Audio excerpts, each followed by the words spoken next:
السلام علیکم مرګرو منصف خان یو ځل بیا تاسو ته په خپل نوی ویلاګ کې ویلکم کوم فرینډز اگین چې د مونږه اسلام آباد ته راغلی یو او دلته اوس مونږه یو پارک ته رالی یو چې هغې ته ویلی شي 0 پوینټ او څنګه پارک ته مونږه هم نه دی لیدلی نو تاسو سره د ویډیو کې چې دی شریکومه مونږ به هم ګورو او تاسو به هم وګورئ چې څه صورت حال دی پکې نو باقي هم چې دی ټایم نه ویسټ کوم خو دلته سره یو خبره بله ما شاملومه که اوسه پورې تاسو دا ولاګ ګورئ او زموږ چینل هم نی سبسکرایب کړي نو زر زر چینل سبسکرایب کړئ او که دا ویډیو هم خوښیږي نو ویډیو هم لایک کړئ او مخکې شیر هم کړئ اوس مونږ روان شو په هغه سایډ باندې ځو پهله خو به دې ځي نه تاسو ټیکټ چې دی ریسیو کوئ ټیکټ مونږ راغلو دا یو ټیکټ چې دی 100 روپۍ فیس دی دو ټیکټه چې دی دا وخت راخلم سلیم دپاره او ځان دپاره ټیکټ مونږ دا وخت چې دی راویشتو دا وګورئ نو انټري چې دی دې نه کېږي نو په دې سایډ به پهله مونږ ځو چونکې ما خو وی چې پهله بالته لاړ شو خو هغه لار چې دی بند هغه دا کله چې اوټ کېږي نو هلته به بیا ورځو فرست چې دی داسې کوزیږو او دلته لاندې ګورو چې څه دي نو راځئ دا هغه مسلمانان دي چې د چا په ذریعه سره بر صغیر ته اسلام پیلو شوی دی رالی دی او هر یو کس مجسمه چې جوړه کړې ده په هغې باندې نوم هم لیکلی دی لکه دا ظهیر الدین بابر دا مجسمه جوړه کړې ده او دا سلطان محمود غزنوي دا د هغوی مجسمه او شیر شاه سوري په هغې باندې چې دی نوټ نه دی لیکلی شوی اوس موږ بل سیکشن ته راغلو دلته مغلیا دور سره ریلیټډ ځایونه جوړ کړي دي چې د هغوی رهن سهن طور طریقې څنګه وي د هغې مطابق تاسو دا وګورئ د هغوی رسم و رواج د هغې مطابق کمپلیټ دا ځای جوړ کړی دی دا وګورئ نیکسټ مغلیا دور نه پس چې کوم سیکشن دی او کوم ځای جوړ کړی دی نو هلته دا نوټ لیکلی دی پهلې جنگ آزادي 1857 to 1858 او هغه وخت کوم حالات واقعیات هغه په تصویرانو کې بیان کړي دي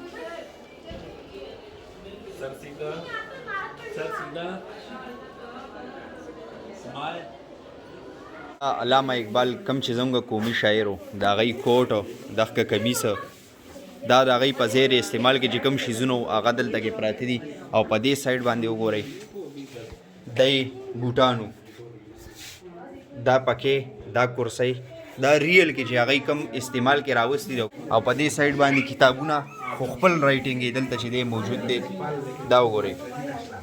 دا پکچر ریل دا کتابونه دي دا الماری وه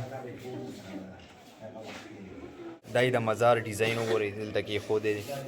او پاکستان کا منظرنامه دلته کې چې دی هغه ویډیوګانې چلیږي دا وخت چې دی مونږ یو حال ته راغلو دلته چې دی پاکستان منظرنامه د هغې ریلیټډ ټولې ویډیوګانې چې دی دلته کې چلیږي دا یو حال یې جوړ کړی دی کرسۍ یې جوړې کړي دي کارپېټ یې اچولی دی مخامخ که تاسو وګورئ سکرین لګېدلی دی او هغه ویډیوګانې پرې چلیږي نو خلک دلته کې راتلی شي کېناستی شي او دا ویډیوګانې که انټرسټ ساتي نو بالکل کتی هم شي مونږ بار وځو دا حال وګورئ دا او مونږ بار راووتلو دلته بل حال ته مونږ راغللو او که دا تاسو وګورئ قائد اعظم کې زیر استعمال رہنے والی لکڑی کا میز صوفا او داسې چوټا میز دا په ریل کې چې قائد اعظم محمد علي جناح کوم شیزونه استعمال کړو نو هغه دا وخت ستاسو وړاندې دي دا میز کرسۍ او هغه وګورئ